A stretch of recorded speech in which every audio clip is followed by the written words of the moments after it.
Hello বন্ধুরা, শুরু করছি থাই বিএলসিএস খিমজিরা এর এপিসোড 8। এই এপিসোডের শুরুতেই আমরা দেখতে পাই মাস্টার তার রুমে পায়চারি করছিল এবং দেখা যায় সে খুবই চিন্তিত ছিল, কারণ খেমপং জেট ওরা সেই মেলায় গিয়েছিল এবং ওরা বিপদে ছিল, এখনো ফিরে আসেনি। এর মাঝে দেখা যায় যে তং ফিরে আসে, যে মাস্টারের স্পিরিট সার্ভেন্ট, এবং বলে যে তারা সকলেই এখন সেফ আছে, শুধুমাত্র পং সিরিয়াসলি ইনজুরিড হয়েছে, কিন্তু সেটাও একটা ডেঞ্জারাস না। এই কথা বলার পর মাস্টার ওকে ধন্যবাদ বলে এবং বলে যে যাও, পেট্রোলিং এখনো চালু রাখো। থাং তখন আচ্ছা বলে ওখান থেকে চলে যায় এবং মাস্টার তখন পেছনে ঘোরে এবং দেখে টেবিলের উপর প্রিমের দেওয়া সেই গিফটটা। সেই গিফটটা দেখে যে ওটার ভিতরে কি আছে, এবং খুলেই সে দেখতে পায় তার ভিতরে নতুন একটা ট্যাপ রেকর্ডার আছে এবং তার উপর একটা নোট লেখা আছে। সেখানে লেখা, আমি জানি তুমি এই গান পছন্দ করো এবং এই গানের যে মানুষটা সে আমি হতে চাই। এবং সে আরো বলে যে এমন একটা মানুষ হবে যে তোমার যে কষ্ট সে সময় তোমাকে সান্ত্বনা দেবে এবং তোমার সুখের সময় তোমার পাশে থাকবে। এবং আরো বলে যে প্লিজ আমাকে একটা চান্স দাও। মাস্টার কিছু একটা ভাবে, এরপর সে সেই ক্যাসেটটা নিয়ে তার রেকর্ডার আছে সেটাই চালু করে, কিন্তু দেখে ওটা চলছে না। মাস্টার অনেকক্ষণ ওটা চালানোর চেষ্টা করে, কিন্তু দেখে তারপর ওটা চালু হয় না। এবং সে চেষ্টা করতে করতে এর ভেতরই ওখানে জেট, খেম, টার্ন ওরা চলে আসে এবং পংকে ধরাধরি করে নিয়ে আসে। জেট ওখানে প্রবেশ করতেই মাস্টারকে বলে মাস্টার পংকে হেল্প করেন। তখন মাস্টার বলে আমি অলরেডি সবকিছুই জানি, তাকে ওপরে নিয়ে যাও। এবং দেখা যায় ওরা ওকে ধরাধরি করে ওপরে নিয়ে যায়। এরপরে সে দেখা যায় যে সে মাস্টার আর খেমের কথাবার্তা চলছিল।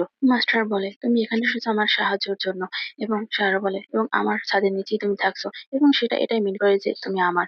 এই কথা শুনে খেম কিছু বলে না প্রথমে, এবং মাস্টার আরো বলে আমি তোমাকে অনেকবার সাহায্য করেছি, এর জন্য না যে কেউ তোমাকে এভাবে হার্ট করবে। এই কথা শুনে তখন দেখা যায় যে খেমের মুখে একটু হাসি ফোটে এবং মাস্টার ওর মুখের দিকে তাকায়। এরপরে দেখা যায় মাস্টার ধীরে ধীরে ওর দিকে আগাতে থাকে এবং খেম পেছাতে পেছাতে টেবিলের কাছে চলে আসে এবং টেবিলের উপর বসে পড়ে। এরপরে মাস্টার তার মুখটা খেমের মুখের কাছে নিয়ে আসে এবং কিস করার মতো একটা সিচুয়েশন তৈরি হয়, কিন্তু পরক্ষণেই মাস্টারের কিছু একটা মনে হয় এবং মাস্টার ওর কাছ থেকে সরে যায় এবং সরি বলে। এই অবস্থায় খেম অনেক বেশি হার্ট হয়, কিন্তু সে কিছুই বলে না, তার দুই চোখ ছলছল করে। এবং মাস্টার তখন আবার বলে আমি এটা কিছুতেই করতে পারবো না। তখন মাস্টারের মুখের দিকে তাকায় খেম এবং সে উঠে দাঁড়ায় আর পিছনে ঘুরে সে যে গ্যাসের প্লেয়ারটা আছে সেটা ওঠায় এবং ওই লেখাটা দেখে তখন সে ওর লেখার দিকে তাকিয়ে থাকে এবং ওর চোখ দিয়ে পানি গড়িয়ে পড়ে।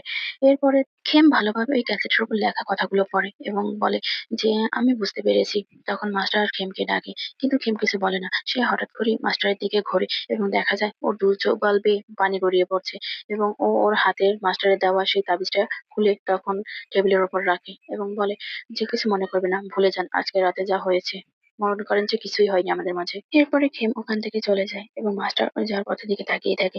এরপরে আমরা রানাক্ষণের 1947 সালের কাহিনী দেখতে পাই। সেখানে জিনের হাতে তখন ডায়ের একটা অ্যাপ্লিকেশন থাকে, যেটা বাইরে পড়তে যাওয়ার জন্য করা হয়েছিল। এবং দেখা যায় যে সেটা দেখে জিন অনেক বেশি আপসেট হয়ে যায় এবং দা তখন বলে এটা ডিপ্লোম্যাট থেকে এসেছে, যেহেতু যুদ্ধ এখন শেষ হয়ে গেছে তাই সে চায় আমাকে সাহায্য করতে, এবং সে চায় যে আমি ইউএস গিয়ে আমার লেখাপড়াটা শেষ করি। এই জন্যই সে আমাকে চিঠিটা লিখেছে। জিন তখন মন খারাপ করে বলে তার মানে তুমি এখান থেকে চলে যাচ্ছ আমাকে ছেড়ে, তাই তো? এবং আমার কি হবে? তখন দেখা যায় ডাওর হাত ধরে এবং বলে তুমি আমার সাথে যাচ্ছ। এবং সে আরো বলে যে চলো আমরা এখান থেকে চলে যাই, আমরা এখান থেকে চলে গেলে আর কেউ আমাদেরকে জাজ করবে না ওখানে, এবং আমরা ওখানে ফ্রিলি বসবাস করতে পারবো এবং দুজনে একসাথে থাকতে পারবো আজীবনের জন্য। এই কথা শুনে জিন প্রথমে কিছু বলে না, কিন্তু দেখা যায় পরক্ষণেই সে কিছু একটা ভেবে বলে যে আচ্ছা ঠিক আছে আমি তোমার সাথে যাব। এবং আরো বলে চলো একসাথেই আমাদের বাকি জীবনটা কাটিয়ে দেই। এই কথা বলে দুজন দুজনকে হাত করে এবং দেখা যায় দা জিনের গালে এরপর হাত রাখে এবং জিন তখন বলে কি করছো, আমরা বাসায় না। তখন দা বলে যে কোনো সমস্যা নেই, আমরা শীঘ্রই এই ভিলেজ ছেড়ে চলে যাব, অতএব কোনো সমস্যাই নেই। এই কথা বলে সে জিনকে একটা বইয়ের তাকের সাথে পিন করে দেয় এবং এখানে কিস করতে নিলেই ওখানে দেখা যায় জেটের ঘুম ভেঙে যায় এবং ঘুম ভেঙেই তাদের ওই অবস্থায় দেখে নিজেই লজ্জা পেয়ে যায় এবং সে চার্নের দিকে তাকায়, দেখে চার্ন ঘুমিয়ে আছে এবং ও লজ্জা পেয়ে তাড়াহুড়ো করে উঠে বসে। এর পরের দৃশ্যে আমরা দেখতে পাই যে গ্র্যান্ড মাসি কিছু মিষ্টান্ন বানাচ্ছিল এবং সে হঠাৎ করে একটু অসুস্থ বোধ করে এবং হাতের পাখাটা দিয়ে নিজেকে বাতাস করে। এবং তারপরের দৃশ্য আবার দেখা যায় যে গ্র্যান্ড মাসি কিছু লন্ড্রির কাপড় চোপড় রোদে শুকাতে দিচ্ছিলেন এবং সে তখনও অসুস্থ ফিল করে। তখনই দেখা যায় সেখানে মাস্টার, জেড, স্টার এবং খেম পৌঁছায় এবং তারা সকলেই গ্রান্ডমাসিকে গুড মর্নিং বলে এবং দেখা যায় তাকে গ্রিটিংস করে। তখন গ্রান্ডমাসি বলে, ও তোমরা সকলে এখানে, তা কি মনে করে এখানে আসলে? তখন দেখা যায় জেড বলে যে আমরা আপনাকে ভিজিট করতে এসেছি এবং মাস্টার বলে যে আমি আগে চাইয়ের কাছ থেকে শুনেছি যে আপনি অসুস্থ এবং আপনাকে ডাক্তারও দেখাতে হয়েছে, এই জন্য আপনাকে ভিজিট করতে আসলাম। এই কথা শুনে গ্রান্ডমাসি একটু অন্যমনস্ক হয়ে যায় এবং বলো, ও আচ্ছা ঠিক আছে।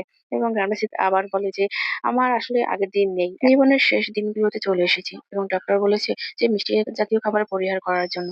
তখন মাস্টার বলে যে ডাক্তারের কথা আপনার শোনা উচিত। তখন দেখা যায় যে খেম, জেড আর চান ওরা সেই গ্রান্ডমাসি এর বানানো মিষ্টান্ন খুব মজা করে খাচ্ছিল এবং গ্রান্ডমাসি বলে যদি আমি ডক্টরের কথা না শুনতাম তাহলে এইগুলো আমি ওই বাচ্চাদের সাথে কিছুই শেয়ার করতাম না, নিজেই সব খেয়ে নিতাম। এই কথা শুনে তখন খেম একটু হাসে এবং গ্রান্ডমাসি বলে বাচ্চারা ভালোভাবে খাও তোমরা পেট ভরে।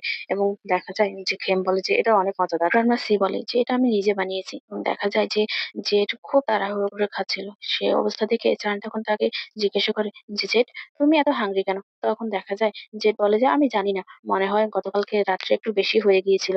এই কথা শুনে দেখা যায় চান খুব নার্ভাস হয়ে যায় এবং সে তাড়াহুড়ো করে আবার খেতে থাকে। খেম যখন খাচ্ছিল তখন দেখা যায় মাস্টার এক দৃষ্টিতে ওর দিকে তাকিয়ে আছে এবং খেতে খেতে হঠাৎই খেমের চোখ পড়ে মাস্টারের দিকে এবং সে একটু থেমে যায়। তারপর দেখা যায় মাস্টার তখনও ওর দিকে তাকিয়ে আছে। গ্র্যান্ড সি তখন জিজ্ঞাসা করে খেমকে, খেম তোমাদের ব্যাংকক কি এটা পাওয়া যায়? তখন খেম বলে যে হ্যাঁ পাওয়া যায়, কিন্তু এত ফ্রেশ না, এটা অনেক বেশি আমেজিং। তখন গ্র্যান্ড সি বলে তুমি কি আমার রেসিপি চাও যাতে করে তুমি মাস্টারের জন্য এটা বানাতে পারো? তা আবার বলে যে মাস্টার আমার ডেজার্ট খেতে পছন্দ করে। এবং একথা শুনে তখন খেম কিছু বলে না, মাস্টার একটু নড়েচড়ে বসে।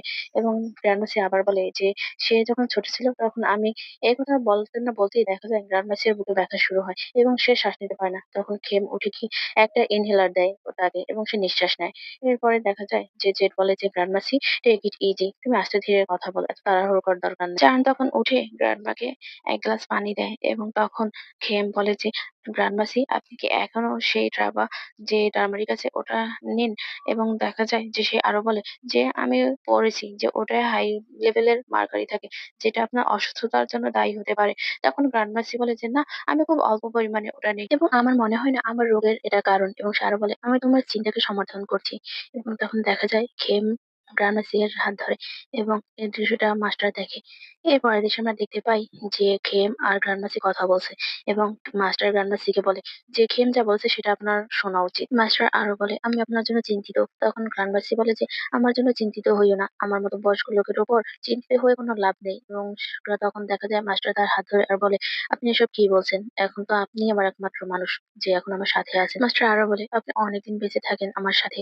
এবং তখন গ্রান্ডমাসি বলে যে আমি এখন বুড়ো হয়ে গেছি এবং আমি এটাও জানি যে আমি আর কত বছর বেঁচে থাকতে পারবো এবং আমি যথেষ্ট সবকিছু দেখে ফেলেছি।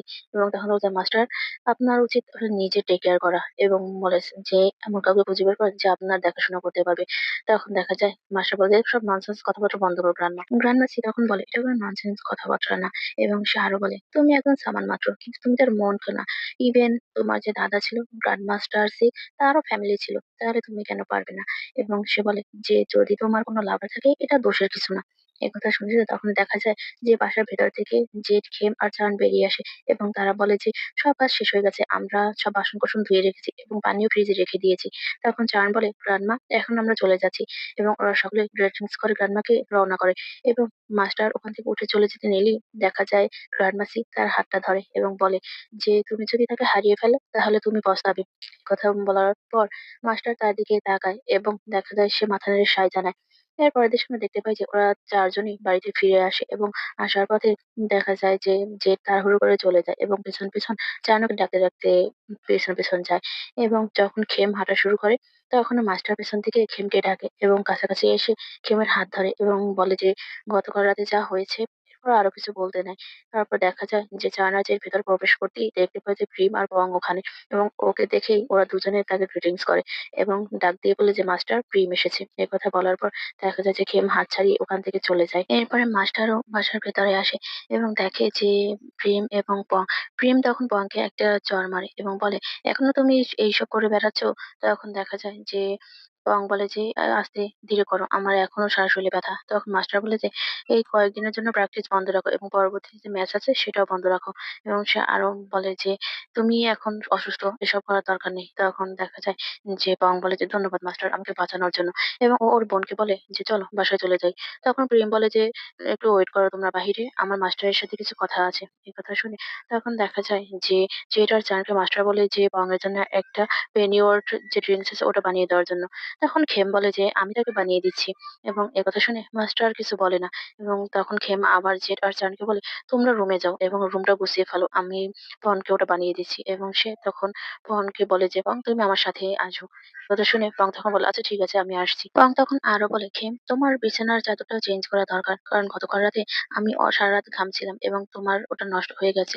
I am sorry." তখন দেখা যায় যে জেড আর চান দুজনে বলাবলি করে যে, "আমাদের বেডশিটও চেঞ্জ করা দরকার। কেউ চলে যাওয়ার আগে তাড়াতাড়ি চলো।" এই কথা বলে তারা দুজনে ওখান থেকে চলে যায়। এরপরে দেখা যায় যে মাস্টার আর প্রিন্সরা সকলে ওখান থেকে চলে যায় এবং প্রিম তখন সেই টেপ রেকর্ডারটা দেখে এবং সে স্লটটা খুলেই দেখতে পায় সেই ক্যাসেটটা এবং সে খুশি হয়ে যায় এবং বলে, "তুমি এখনো সেই ভিনটেজ জিনিসই পছন্দ করো, তাই না?" এরপর দেখা যায় ওরা দুজনে একটা খাটের উপর বসে এবং তখন প্রিম বলে যে, "পরান তুমি কি আমার উত্তরটা দেওয়ার জন্য প্রস্তুত?"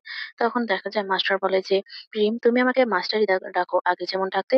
এ কথা শুনেই তখন প্রিমের মুখটা অন্ধকার হয়ে যায় এবং সে বলে, "ও বুঝতে পেরেছি আমি তোমার জন্য যথেষ্ট না, তাই তো?" তখন মাস্টার বলে যে, "ব্যাপারটা ওরকম না। তুমি একদম পারফেক্ট। কিন্তু এটা আমার ভুল। আমি অন্য কাউকে পছন্দ করি।" মাস্টার বলে, "তোমাকে আগে না বলার জন্য সরি।" এবং মাস্টার আরো বলে যে, "আমি এটা করতে চাইনি কিন্তু আমার কিছু সময়ের দরকার ছিল। আমি কখনোই চাইনি যে তোমার সাথে মিথ্যা কথা বলবো বা তোমাকে মিথ্যা কোনো আশা দেব।" দেখা যায় প্রিম কিছু বলে না। মাস্টার আবার বলে, "আমি জানি তুমি আমার উপর রাগ করতে পারো এবং তোমাকে ওয়েট করে রাখানোর জন্য।" তখন দেখা যায় প্রিম বলে, "হ্যাঁ, আমি ওর রাগ।" এবং সে হেসে দেয়। তখন বলে যে, "এটা খুবই ফানি।" কিন্তু এরপরে দেখা যায় ওর চোখে পানি। তখন প্রিম আবার বলে যে, "আমি ডিসঅ্যাপয়েন্টেড।" এবং মাস্টার তখন বলে যে, "প্রিম এটা একদমই ফানি না।" তখন দেখা যায় প্রিম বলে যে, "আসলে আমি বুঝতে পারছিলাম না যে তোমার এই অনেস্ট আনসারটা শুনে আমার কিভাবে রিঅ্যাক্ট করা উচিত। এজন্যই আমি এরকম একটা বিহেভ করছি।" এরপর প্রিম ওখান থেকে উঠে সেই টেপ রেকর্ডারের কাছে চলে যায় এবং সেটা চালানোর চেষ্টা করে। তখন মাস্টার বলে, "এটা অনেক পুরনো হয়ে গেছে এবং এটা চলবে কিনা সেটাও জানি না।" তখনই দেখা যায় যে প্রিম জোরে একটা চড় মারে ওটার উপরে এবং সাথে, সাথে ওটা চলা শুরু করে। এই দৃশ্য দেখে ওরা দুজনেই অবাক হয়ে যায় এবং প্রিম তখন আবার এসে মাস্টারের পাশে বসে এবং সে বলে, "আমি ভেবে অবাক হচ্ছি কে সেই লোক যে তোমার মনটা চুরি করে নিয়েছে?" এবং সে বলে, "কে সে?" তখন মাস্টার কিছুই বলে না। কিন্তু সে দেখা যায় তার মুখে একটু হাসি এবং সে পিছনে ফিরে রান্নাঘরে দাঁড়ানো পং আর খেমের দিকে তাকায় এবং ওর দেখা দেখি প্রিমও তখন পেছনে তাকায় এবং ও বুঝতে পারে যে মাস্টার আসলে কাকে পছন্দ করে। এরপরে দেখা যায় যে খেম আর পং ওখানে সেই ড্রিঙ্কসটা বানাচ্ছিল এবং খেম অন্যমনস্ক হয়ে সেটা অনেক বেশি তেতো করে ফেলছিল। এই দৃশ্য দেখে তখন পং বলে, "তুমি যদি ওটাকে এত প্রেশার দাও তাহলে ওটা পাউডারে পরিণত হবে।" এই কথা শুনে তখন খেম একটু হকচকিয়ে যায় এবং সে থেমে যায়। এরপর সে চেক করে দেখে ওই ড্রিঙ্কসটা আসলেই অনেক তিতা হয়েছে এবং সে কিছুই বলে না। আবার তখন সে পংকে বলে যে, "গতকাল রাতে আমাকে বাঁচানোর জন্য তোমাকে ধন্যবাদ এবং আমি চাই তুমি আমাকে আরো বেশি, বেশি করে অন্যান্য জায়গায় ঘুরতে নিয়ে যাও।" তখন দেখা যায় পং বলে যে, "আসলে পেইন্টিং ই তোমাকে ভালো মানায়, অ্যাক্টিং এ নয়।" এ কথা শুনে খেম অবাক হয়ে যায় এবং সে বলে যে, "তুমি কি বলছো?" খেম তখন ওই ড্রিঙ্কসটা পং এর হাতে দেয় এবং পং বলে যে, "আসলে তুমি অ্যাক্টিং একদমই কাঁচা এবং আমি স্পষ্ট বলতে পারি যে তুমি আমার উপর কোনো ইন্টারেস্ট নেই এবং আমাকে যে একটা চান্স দেবে তারও কোনো সম্ভাবনা নেই এবং তুমি অলরেডি অন্য কাউকে পছন্দ করো, তাই না?" এরপরে দেখা যায় খেম কিছুই বলে না। তখন পং মাস্টার আর প্রেমের দিকে তাকিয়ে বলে যে, "তুমি আমাকে এখানে এনেছো তাদেরকে স্পেস দেওয়ার জন্য না, তাকে জেলাস ফিল করার জন্য, তাই তো?" এই কথা শুনে তখন খেম অবাক হয়ে পংয়ের দিকে তাকায় এবং কিছু বলতে নিলেও বলতে পারে না। অনেকক্ষণ চুপ থাকার পর খেম তখন বলে, "তার মানে তুমি এটা বলতে পারছো?" এবং পং একটু হাসে এবং বলে যে, "এটা যে কেউ বলতে পারবে, তুমি ছাড়া।" তখন দেখা যায় যে পং আবার বলে যে, "এটা করো না, তুমি শেষমেশ কষ্ট পাবে।" এবং দেখা যায় তখন পং আবার বলে যে, "আসলে ভালোবাসা আমাদেরকে মাঝে, মাঝে এরকম সবকিছু করায়।" এরপর পং খেমের কাঁধে হাত রাখে এবং বলে, "আমি জানি না তোমাদের দুজনের ভিতরে কি চলছে" এবং আরো বলে, "বাট আমার মনে হয় তোমার নিজের সাথে অনেস্ট হওয়া উচিত এবং তার সাথে সবকিছু সেটেল করা উচিত।"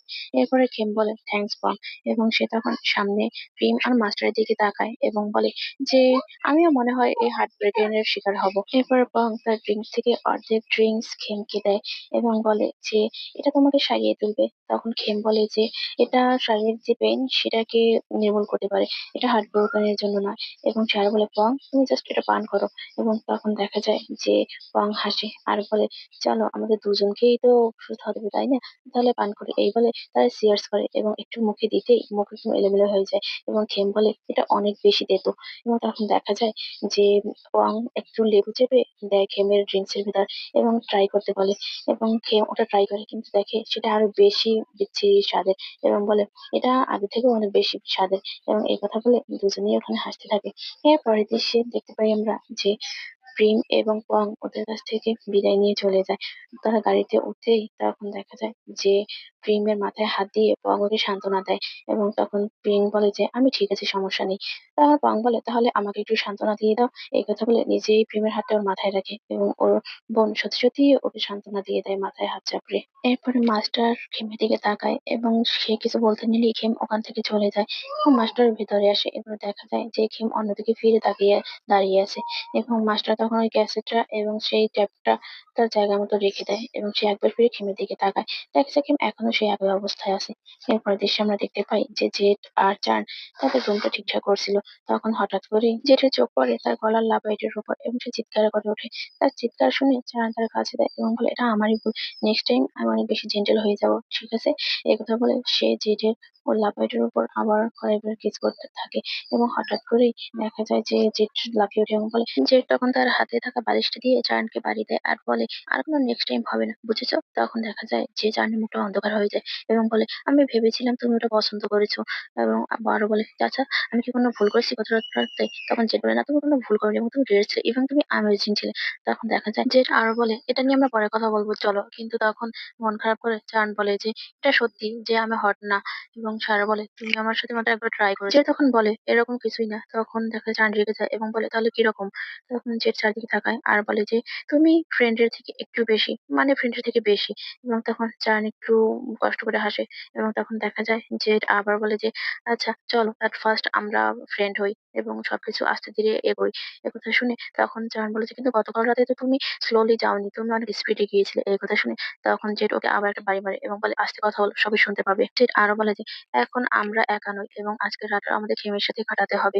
এই কথা শুনে তখন চান কিছু বলে না, যেটা আবার বলে, চলো এটা নিয়ে আমরা পরে কথা বলবো। এবং দেখা যায় তখন জেড ওখানে আসছিল। তখন চান আর কিছু বলে না এবং জেড তখন তার বেশি বেড ঠিক করতে লেগে যায়। এরপর রাতে হঠাৎ করে দেখা যায় যে খেম সিঁড়ি বেয়ে নামছিল এবং সে রান্নাঘরে মাস্টারকে দেখতে পায় যে মাস্টার কিছু একটা বানাচ্ছিল চুলোয়। তখন সে নিচে নেমে আসে এবং দুজনেই টেবিলে বসে এবং মাস্টার তখন সেই ড্রিঙ্কসটা ওর সামনে রাখে এবং বলে যে তুমি কি আগে এটা কখনো ট্রাই করেছো। তখন খেম কিছু বলে না। মাস্টার বলে, এটা গ্রিন চিরোতা। এবং তখন খেম বলে, আপনি কি করে জানলেন যে আমি অসুস্থ। তখন মাস্টার বলে যে তুমি অনেক জোরে জোরে কাশছে এবং আমি জানি এটা তুমি সহ্য করতে পারছিলে না, তার জন্যই এটা আমি তোমাকে বানিয়ে দিয়েছি। তখন দেখা যায় যে খেম কিছু বলে না। মাস্টার খেমকে বলে, এটা গরম, আস্তে আস্তে ছোট ছোট সিপ দিয়ে খাও। তখন দেখা যায় খেম ওটা হাতে নেয় এবং ফু দিয়ে সে এক চুমুক দেয় এবং এক চুমুক দিতেই তার মুখের চেহারা পরিবর্তন হয়ে যায় এবং সে বলে, এটা অনেক বেশি তেতো। এবং সে আরো বলে, আশা করি এটা আমাকে হেল্প করবে। এই কথা শুনে তখন মাস্টার কিছু বলে না প্রথমে এবং মাস্টার কিছু বলার জন্য ইতস্তত করতে থাকে। এরপরে সে তার চেয়ারটা টেনে খেমের পাশাপাশি বসে। মাস্টার বলে, গতকাল রাত্রে যা হয়েছে সেটা সম্পর্কে কি আমরা এখন কথা বলতে পারি।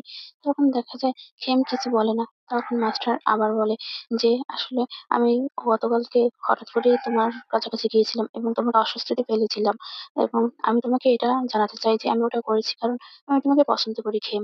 এই কথা শুনে খেম একটু অবাক হয় এবং মাস্টার আবার বলে, এটা তুমি জানতে তাই না। খেম কিছু বলে না। তখন খেম জিজ্ঞাসা করে যে আচ্ছা তাহলে আপনি থেমে গিয়েছিলেন কারণ তখন আপনার প্রেমের কথা মনে পড়ছিল তাই তো।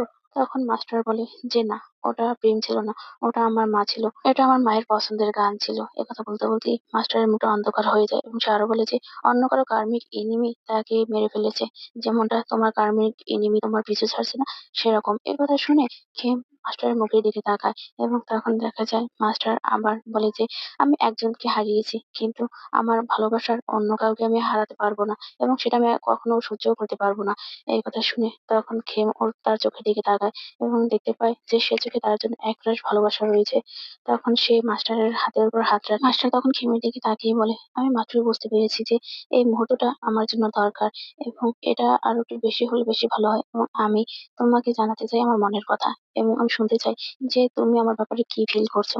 তখন দেখা যায় মাস্টার আবার বলে যে খেম, তুমি আমার মতো সেম ফিলিংস রাখছো আমার প্রতি তাই না। তখন দেখা যায় যে খেম মাথা নেড়ে হ্যাঁ বলে এবং এই কথা শুনে তখন মাস্টার তার একটা হাত খেমের চেয়ারের পিছনে দেয় এবং দুজনে কাছাকাছি আসে। এরপরে মাস্টার খেমকে কিস করে। তাদের কিস করা শেষ হলে খেম এবং মাস্টার দুজনে অ্যাকওয়ার্ড সিচুয়েশন করে এবং তখন খেম মাস্টারকে জিজ্ঞাসা করে, মাস্টার আমার লিপস গুলো তেতো না? আমি এইমাত্রই জেরোদা খেয়েছি। তখন মাস্টার বলে, তারা তেতো না, তারা অনেক বেশি সুইট। এই কথা শুনে খেম হেসে ফেলে এবং দেখা যায় মাস্টার তখন ওর দিকে তাকিয়ে থাকে। তখনই মাস্টার দেখতে পায় তার স্ট্রিট সার্ভেন্ট দুটি দুটি দাঁড়িয়ে হাসছে ওদের এই সিচুয়েশন দেখে। তখনই মাস্টার হাতের ইশারায় ও দুটোকে পুতুল বানিয়ে ফেলে এবং খেমও সেদিকে তাকায়। এরপরে মাস্টার খেমের মুখটা ধরে নিজের দিকে আনে এবং আরো গভীরভাবে ওকে অনেক সময় ধরে কিস করে। এরপরের দৃশ্যে দেখা যায় মাস্টার তার রুমে বসে আছে এবং তার স্ট্রিট সার্ভেন্ট দুটি ওখানে আছে। তারা বলে, আপনি কেন কাউকে জানতে দিতে চান না যে খেম এবং আপনি রিলেশনে আছেন? এবং তারা আরো বলে যে খেম আর আপনি রিলেশনে আছেন, এটা তো ভুল কিছু না, তাই না? তখন মাস্টার বলে, আমি জানি, কিন্তু সে আরো বলে যে এটা সঠিক সময় না। মাস্টার আরো বলে যে খেম আর আমি দুজনেই এ বিষয়ে রাজি হয়েছি। এবং তখন স্পিরিট সার্ভেন্ট বলে যে আসলে চান আর যে যদি জানতে পারে তাহলে ওরা অনেক বেশি খুশি হবে, কেন তাদেরকে জানাতে চান না? তখন দেখা যায় তারা দুজনেই অনেক বেশি রিকোয়েস্ট করে তাদেরকে জানানোর জন্য, কিন্তু মাস্টার কিছু বলে না, সে চুপ করে থাকে। তখন সে আবার বলে যে স্যার আর যে দুজনের এখন ট্রেনিং এর দরকার আছে, আমি চাই না যে তারা এসব বিষয় নিয়ে খামোখা লক্ষ্যভ্রষ্ট হোক এবং এটা তাদের মিস্টেকের দিকে নিয়ে যেতে পারে। এই কথা শুনে তখন ওই স্পিরিট সার্ভেন্ট দুটি কিছু বলে না এবং তারা এসে মাস্টারের পাশে বসে এবং বলে, স্টিল মাস্টার, আপনি তাদের কাছ থেকে এসব হাইড করতে পারেন না। আর কি বলে, তারপর মাস্টার খেম তার যে ফিলিংস সেটা মোটেও হাইড করতে পারবে না। এবং আপনি কি মনে করেন যে সে জেড আর চার্নি থেকে এসব হাইড করতে পারে? এবং সে তারা বারবার রিকোয়েস্ট করতে থাকে যে মাস্টার প্লিজ তাদেরকে এসব কথা বলে দিন, কিন্তু মাস্টার দেখতে কিছুই বলে না। এরপরের দিন আমরা দেখতে পাই যে খেম, জেড আর চাঁদ নিচে বসে আছে। খেম একটা কুশন সেলাই করছিল, জেড ফোনে কথা বলছিল। তখন চাঁদ খেমের দিকে তাকায় এবং বলে যে তুমি বলেছিলে করবে না, কিন্তু তারপরও তুমি তার জন্য কুশন সেলাই করছো। তুমি তো মাস্টারকে পছন্দ করো না, তাই না? তো তারপর তোমার রাগ। এই কথা শুনে খেম একটু লজ্জা পায় এবং সে কিছু বলে না। এরপর চাঁদ তখন জেটের দিকে তাকায়, দেখে সে ফোনে কথা বলছিল। খেম তখন বলে, তুমি ঠিকই বলেছো, আসলে আমি এগুলো ইগনোর করতে পারি না। এরপরে জেট ওদের কাছে আসে এবং সে হেসে বলে, গাইস, আমাকে বলেছে যে প্রিম আর মাস্টার তারা জাস্ট ফ্রেন্ড হবার সিদ্ধান্ত নিয়েছে। এবং কথা শুনে ওরা কোনো রিয়েক্ট করে না। সেটা দেখে যে তখন অবাক হয়ে যায় এবং বলে, তোমরা আসলে সারপ্রাইজড না? তখন দেখা যায় যে ওরা দুজনে কেউ কিছু বলে না। তখন খেম বলে, সে কি এটা যাই হোক, এটা আমার ব্যাপার না। এবং সে তখন আরো বলে যে আচ্ছা, সে কি কোন কারণে এটা করেছে সেসব কিছু বলেছে? এবং ওর হাব ভাব দেখে চান আর যে দুজনেই একটু অবাক চোখে ওর দিকে তাকায়। যে তখন বলে, না, সেসব তো কিছু বলেনি। আচ্ছা, এমন তো নয় যে সে অন্য কাউকে পছন্দ করে? তখন দেখা যায় যে খেমোর দিকে তাকায় এবং বলে যে কি বলছো তুমি? এবং আমার এরকমটা কিছুই মনে হয় না। তখন চারণ বলে যে তার মতো একজন ভার্চুয়াস লোক এরকম করবে, সেটা আমার মনে হয় না। তখন জেড কিছু বলে না এবং দেখা যায় যে চারণ আবার বলে যে এটা ভালোই হলো যে প্রেমের সাথে সে একদম খোলাখুলি কথা বলেছে এবং সে প্রেমকে শুধু ফ্রেন্ড বানিয়েছে, কোনো আশা না দিয়ে। এবং দেখা যায় খেমকে এসে বলে যে এটা তোমাকে অবশ্যই মুভ অন করতে সাহায্য করবে, তাই না? খেম তখন বলে, হ্যাঁ, তুমি একদম ঠিক কথা বলেছো। এই কথা বলে সে জোর করে হাসে। তখন দেখা যায় জেড বলে, খেম, তুমি কি অসুস্থ? তুমি গতকাল রাতে লজেন্স আনতে গিয়েছিলে, কিন্তু তারপর আর ফিরে আসোনি। এই কথা শুনে তখন খেমের ভুতুড়ে যায় এবং সবাই, লজেন্স আমি একটাও খুঁজে পাইনি, এই জন্য নিতে পারিনি। এই কথা বলে সে তার সবকিছু গুছিয়ে ওখান থেকে যেতে নেয় আর বলে যে আমি কিছু লজেন্স নিয়ে আসছি। এই কথা বলে সে ওখান থেকে চলে যায় এবং দেখা যায় যে চান তখন যেটার দিকে তাকায় এবং বলে যে আমার চোখ ব্যথা করছে, আমি মেডিটেশন করতে যাচ্ছি যাতে করে আমার চোখে আমি সবকিছু স্পষ্ট দেখতে পাই। এবং একথা বলেই চান ওখান থেকে চলে যায় এবং জেট একা ওখানে বসে থাকে। এর পরের দৃশ্যে দেখা যায় যে বানানো কুশনটা নিয়ে খেম মাস্টারের রুমের কাছে যায় এবং দরজাটি ফাঁকা দেখে সেটা দিয়ে ভেতরে তাকায় এবং দেখতে পায় মাস্টার তখন আয়নার সামনে দাঁড়ানো। প্রথমে মাস্টার খেয়াল না করলেও হঠাৎ করে মাস্টারের চোখ পড়ে খেমের দিকে এবং দেখা যায় সে একটু মিটমিট করে হাসে। এরপর খেম সোজা হয়ে দাঁড়ায়। আবার সে দরজার ফাঁকা দিয়ে তাকাতে গেলেই দেখতে পায় যে মাস্টার দরজার কাছে দাঁড়িয়ে আছে এবং সে অবাক হয়ে যায়। তখন মাস্টার বলে, ওখানে না, আমার ফেস ওপরে। এ কথা শুনে তখন খেম লজ্জা পেয়ে যায় এবং ওর হাতে সেই কুশনটা দেখে মাস্টার বলে, এটা আমার জন্য বানিয়েছো? তখন খেম বলে, হ্যাঁ, এটা আপনার জন্য আমি স্পেশালি বানিয়েছি। এবং সেটা নিতে গিয়ে ইচ্ছে করেই খেমের হাত ছুঁয়ে দেয় মাস্টার। এবার মাস্টার বলে যে তুমি অপেক্ষা করো, আমি জামা কাপড় পরে আসছি। এই কথা বলে তখন দেখা যায় চলে যেতে নিলে খেম বলে, মাস্টার, আপনার যে ট্যাটু পিছনে, ও ট্যাটুর মানে কি? তখন দেখা যায় যে ওরা দুজন বেডে বসে আছে। তখন মাস্টার বলে যে আমার দাদা একবার আমার পাস্ট লাইফ সম্পর্কে দেখেছিল এবং সে বলে যে আমি নাকি কোন এক নাগার সাথে কানেক্টেড, তাই সে আমাকে জোর করে এই ট্যাটু করিয়ে দিয়েছে এবং এটা নাকি আমাকে ভালো পথে নিয়ে যাবে। এই কথা শুনে তখন খেম বলে, তার মানে আপনি পূর্বজন্মে একজন নাগা ছিলেন? তখন দেখা যায় মাস্টার বলে যে না, নাগা ছিলাম সেটা না, এমন তো হতে পারে আমি তার একজন সার্ভেন্ট ছিলাম। মাস্টার তখন বলে, ওই সময় মনে হয় আমরা একে অপরের সাথে মিলেছিলাম, যেমন করে খেম্মিকা আর পাওয়ার মিলেছিল এবং এখন তুমি আর আমি এই যে মিলেছি। এই কথা শুনে তখন দেখা যায় খেম তখন বলে, আপনার কি মনে হয় আমাদের মতো ভাগ্য অন্য কারো আছে? তখন মাস্টার বলে, সেটা দরকার নেই, আমরা যাই কিছু করি না কেন তার ফলাফল অন্য কারো ওপর বর্তায়, আমরা সেটা বুঝতে পারি আর না পারি। তখন দেখা যায় খেম মাস্টারের হাতের ওপর হাত রাখে এবং বলে যে রুমফয়ের মতো যে প্রতি লাইভেই আমার পিছনে পড়ে আছে। খেম তখন বলে যে আমি তো এটাও জানি না যে আমি এটা কেন ডিজার্ভ করি এবং আমি এমন কিছু করেছি কি না যার জন্য আমাকে এগুলো পোহাতে হচ্ছে। মাস্টার তখন বলে, তুমি ঠিক বলেছো। এবং সে আরো বলে, সম্ভবত তার কারণেই আমরা দুজনের সাথে দেখা হয়েছে। এবং তখন সে আরো বলে, জাস্ট তুমি আর আমিও না, যে এবং জানো তোমার প্রিভিয়াস লাইফের সাথে সম্পর্কিত। তখন দেখা যায় খেম বলে যে আপনি কি বলছেন? তখন মাস্টার বলে, হ্যাঁ আমি ঠিকই বলছি, তারা দুজনে তোমার প্রিভিয়াস লাইফের সাথে সম্পর্কিত। এবং তখন দেখা যায় মাস্টার আবার বলে যে আমাদের একবার আমাদের প্রিভিয়াস লাইফকে রিকল করা উচিত। খেমজিরা এর এপিসোড 8 অনেক বেশি বড় হয়, এটা দুটো খণ্ডে বিভক্ত করা হয়েছে। দ্বিতীয় খণ্ড আমার চ্যানেলে পেয়ে যাবেন।